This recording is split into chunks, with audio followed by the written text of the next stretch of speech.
বর্তমানে কম্পিউটার যুগে জব পেতে হলে ট্যালি জানা অত্যন্ত আবশ্যক।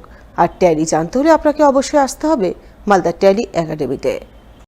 কারণ ট্যালির খুঁটিনাটি কাজ ধরে ধরে শেখানো হয় ট্যালি একাডেমিতে। তবে শুধু ট্যালি নয়, বেসিক কম্পিউটার কোর্স থেকে শুরু করে ডিপ্লোমা ইন কম্পিউটার অ্যাপ্লিকেশন কোর্সের ক্ষেত্রেও ট্যালি একাডেমির জুড়ি মেলা ভার। আমি ট্যালি একাডেমির স্টুডেন্ট।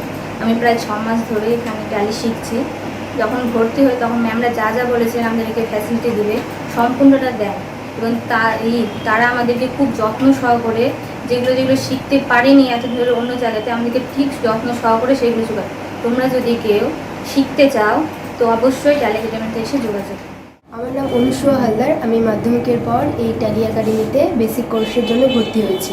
বাট আমার প্রথম দিকে শিখতে একটু অসুবিধা হচ্ছিল, কিন্তু এখানকার স্যার ম্যাডামগুলো এত ভালো, আমাকে অসুবিধা সত্ত্বেও খুব যত্ন সহকারে শিখিয়েছে এই কোর্সটা। আর যেহেতু 3 মাস পূরণ হয়ে গেছে, তাই আজকে আমাদের এক্সাম হচ্ছে বেসিক কোর্সে। ভালো লাগছে। 2023 জুন মাসের দিকে 4 তারিখে আমি অ্যাডমিট হই এখানে অ্যাজ এ ট্যালি স্টুডেন্ট।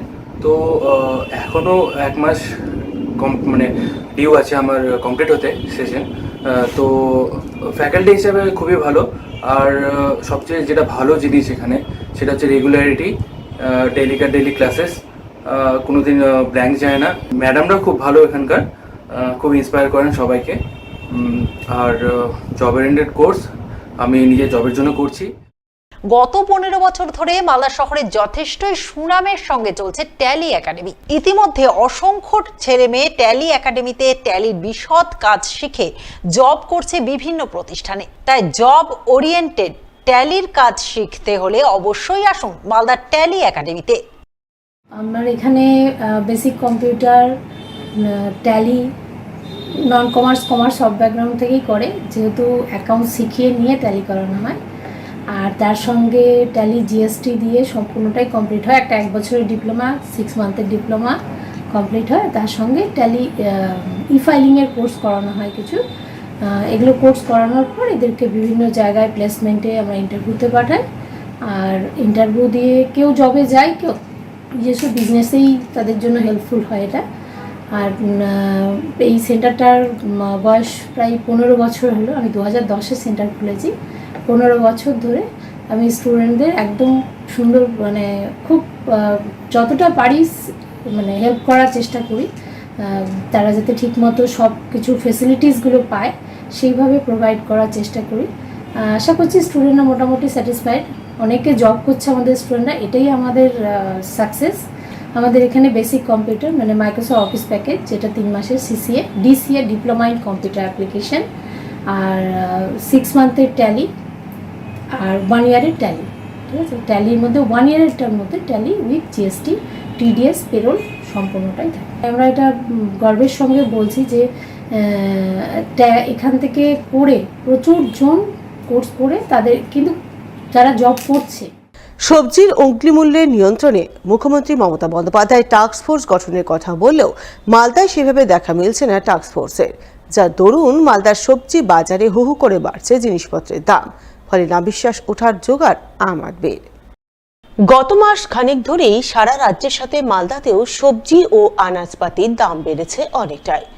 খুচরো বাজারে আলু বিক্রি হচ্ছে 30 থেকে 32 টাকা কেজি দরে, বেগুন বিক্রি হচ্ছে 60 টাকা প্রতি কেজি, কাঁকরোল 60 টাকা কেজি, উচ্ছে 80 টাকা কেজি, পটল 40 থেকে 50 টাকা কেজি, ঢেঁড়স 40 টাকা কেজি, বিনস ও ক্যাপসিকাম 160 টাকা কেজি, টমেটো 70 টাকা কেজি। এক কথায় মালদার সবজি বাজারে এখন সমস্ত কিছুর দাম বেশ চড়া। অগ্নিমূল্য, আর এই অগ্নিমূল্যের কারণ নিয়ে পাইকারি ও খুচরো বিক্রেতাদের ধরা হলে তারা একে অপরের দিকে আঙুল তোলেন। পাইকারি সবজি ব্যবসায়ীদের দাবি তারা সঠিক দামে এই সবজি বিক্রি করছেন। এরপর খুচরো বাজারে কোথায় কত দামে বিক্রি হচ্ছে তা তারা বলতে পারবে না। খুচরো ব্যবসায়ীদের বক্তব্য, তারা যেমন দামে সবজি কিনছেন সেই অনুযায়ী বিক্রি করছেন। এই বাজারে হোলসেল মাল আমরা বেচাকেনা করি, আমাদের রেট ধরেন এই, আপনাকে বললাম আমাদের রেটটা এই। এবার এরা খুচরো বাজারে ধরো আমাদের এখানে মানে মালদা ডিস্ট্রিক্টের সব বাজার থেকে আমাদের মালটা নিয়ে যায়। শোনা যাচ্ছে যে আমাদের থেকে প্রচুর পরিমাণে খুচরো বাজারে দাম বেশি। তো এবার আমাদের যে রেটটা আছে এই রেটটা আমরা এই জানি, এরপরে খুচরো বাজারে ওটা দেখে নিতে। এবার গাজর বিক্রি হয়েছে আমাদের সব থেকে ভালো গাজর 30 টাকা কিলো, বেগুন বিক্রি হয়েছে 40 থেকে 35 টাকা গেলো, হাইস্ট 40, নিচে 35। লঙ্কা বিক্রি হচ্ছে 65 থেকে 70 টাকা গেলো। এবার পেঁপে বিক্রি হচ্ছে আপনার সব থেকে ভালো পেঁপে 30 থেকে 25 টাকা। লেবু বিক্রি হচ্ছে 1 টাকা থেকে 1.5 টাকা পিস। শসা 40। পেঁয়াজ আমরা 35 টাকা থেকে 36 টাকা পেঁয়াজ বিক্রি করছি। গোটা বস্তার রেট 125 টাকা রেট। যখন হাত পাল্লা 10 কিলো কিনতে যাচ্ছি তখন সে ডবল দাম নিয়ে নিচ্ছে, 170 টাকা কিলো বেচে। পাল্লা ভরে নিলে এক দাম, বেছে নিলে এক দাম। পাল্লা ভরে নিলে ধরেন 150 টাকা কিলো হবে, আর আমাদের মধ্যে সুন্দর সুন্দর বেছে নিলে 160 170 টাকা কিলো, সেক্ষেত্রে দাম বেশি। আর যদি পাল্লা ভরে নিই তাহলে এখন অর্ধেক পচা ফেলে দিতে হবে। সেম কাস্টমার আসলে সুন্দর দেখে দেখে বেছে নেবে। আমরা যেমন বেছে নিয়ে এসেছি সেই জন্য দামটা বেশি। আমি যেমন পেঁয়াজ 40 টাকা বেচছি, পাশের দোকান থেকে যেমন 38 টাকা 40 টাকা কিনে নিয়ে এসছি, ওনার দোকানে 45-50 টাকা পেঁয়াজ দিতে পারবে না, যেহেতু ওই 10 কিলো কিনে নিয়ে এসছে। আর আমি যেহেতু কাটা নিয়ে এসছি 36 টাকা 37 টাকা কাটা, সেহেতু আমি 40 টাকা দিচ্ছি। এদিকে সবজি আনাজপাতির অগ্নিমূল্যের কারণে বাজারে গেলে রীতিমতো ছ্যাঁকা খাচ্ছেন নিম্নবিত্ত থেকে মধ্যবিত্ত সকলেই। তাদের বক্তব্য, মুখ্যমন্ত্রী দাম নিয়ন্ত্রণে আনতে টাস্ক ফোর্স গঠন করে নজরদারির কথা বলেছেন বটে, কিন্তু মালদায় টাস্ক ফোর্সের দেখা নেই। বাজারে জিনিসপত্রের দাম হু হু করে বেড়েই চলেছে, ফলে সাধারণ মানুষের নাবিশ্বাস উঠেছে। তাই বিষয়টির প্রতি প্রশাসনের নজর দেওয়া উচিত। সমস্যা তো আমাদের হচ্ছে যে আমরা মধ্যবর্তী ফ্যামিলির মানুষ, বাজারে আসছি, সবজির দাম যে হারে বাড়ছে, বাজার করতে আসে আমাদের পক্ষে অসম্ভব হয়ে দাঁড়াচ্ছে। কারণ আগে অল্প টাকাতে আমরা বাজার ব্যাগ ভরে নিয়ে যেতাম, কিন্তু এখন আর এসে সবজি কিনতে এসে যে সম্পূর্ণ সবজি কিনতে পারছি না। আমরা তো শুনছি যে দাম কম ইয়েতে নেই, সরকারের দিয়ে নিচ্ছে যে কমবে দাম, সব জিনিসের দাম কমানোর চেষ্টা করছে। এখন তো বাজারে এসে এখনও তো দেখলাম যে কোনো জিনিসের দাম কমেছে বা কিছু হচ্ছে। দিনের পর দিন সবজির বাজারের দাম বাড়ছে। বাজারে কোনো রকমভাবেই যে বলছেন উনি বলছেন ঠিকই, কিন্তু মাননীয় মুখ্যমন্ত্রী বলছেন টাস্ক ফোর্স তৈরি হয়েছে, কোথায় হয়েছে জানি না। মালদায় আমরা দেখছি না, মালদায় অগ্নিমূল্য বাজারে যা আজকে যেটা কিনছি কালকে তার থেকে দাম বেশি। তো অবভিয়াসলি এটার দাম কমছে না, বরং বাড়ছে। তো এটা আমি মাননীয় মুখ্যমন্ত্রীকে বলবো যে উনি যেন একটু দায়িত্ব সহকারে ব্যাপারগুলো দেখেন। শনিবার রাতের ঘণ্টা খানেকের টানা বৃষ্টিতে জলমগ্ন পরিস্থিতি তৈরি হলো ইংরেজবাজার পৌরসভা 3 নম্বর ওয়ার্ডে কৃষ্ণপল্লী ও মালঞ্চপল্লী একাধিক এলাকা। বৃষ্টিতে ওই এলাকার রাস্তাঘাটে এখন জল থই থই পরিস্থিতি। হাঁটু সমান জল ভেঙে বাচ্চা কাচ্চা নিয়ে চলাচল করতে বাধ্য হচ্ছেন এলাকার সাধারণ মানুষ। ঘটনায় কৃষ্ণপল্লী নেতাজি কলোনি এলাকার বাসিন্দাদের অভিযোগ, অল্প বৃষ্টি হলেই এখন তাদের এলাকায় জল জমে যায়।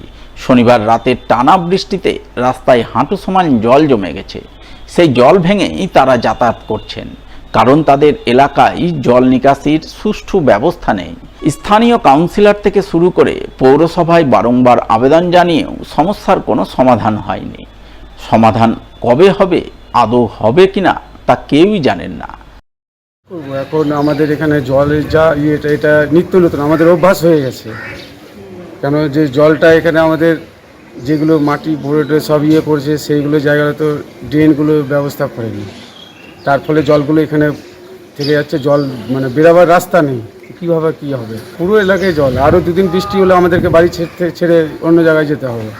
চাইছি কি জলটা যদি ঠিকঠাক যদি বেরিয়ে যায়, তাহলে আমাদের ছেলেপেলে নিয়ে বাচ্চা টাচ্চা নিয়ে সবাই খেলতে টেলতে পারে, স্কুলে যেতে পারছে না, আরও অনেক প্রবলেম। রবিবার 14 জুলাই মালদার কালিয়াচক 2 নম্বর ব্লক প্রশাসনের উদ্যোগে পালিত হলো বন মহোৎসব। আর এই বন মহোৎসব পালনে অংশ নিয়ে মোথাবাড়ি প্রাথমিক স্বাস্থ্য কেন্দ্রে বৃক্ষরোপণ করে সকলকে বৃক্ষরোপণ করার বার্তা দিলেন রাজ্যের সেচ প্রতিমন্ত্রী সাবিনা ইয়াসমিন। এদিন তিনি নিজ হাতে মোথাবাড়ি স্বাস্থ্যকেন্দ্র চত্বরে একাধিক চারা গাছ রোপণ করেন, চারা গাছের গোড়ায় জল দেন। এদিনের এই কর্মসূচি পালনে মন্ত্রী ছাড়া উপস্থিত ছিলেন কালিয়াচক 2 নম্বর ব্লকের বিডিও সৌরভ দেব সহ স্থানীয় জনপ্রতিনিধিরা। সকলকে বন মহোৎসব উৎসবের শুভেচ্ছা জানাই। একটি গাছ একটি প্রাণ এবং গাছ লাগাও প্রাণ বাঁচাও, এর মধ্য দিয়ে আজকে আমরা ব্লক প্রশাসনের উদ্যোগে মোথাবাড়ি হাসপাতাল প্রাঙ্গণে আমরা গাছ লাগালাম এবং এটাই বার্তা দিতে চাই যে প্রত্যেকটা মানুষ যদি তার নিজের নামে একটি করে গাছ লাগায়, তাহলে আমরা আমাদের বিশ্বকে ঠিক রাখতে পারবো এবং আমাদের যে দূষণ, সেই দূষণ থেকে আমরা মুক্ত হতে পারবো। এটা খুব জরুরি এবং সকলকে অনুরোধ করব, দয়া করে অন্ততপক্ষে নিজে বাঁচার তাগিদে নিজের নামে একটি করে গাছ লাগান।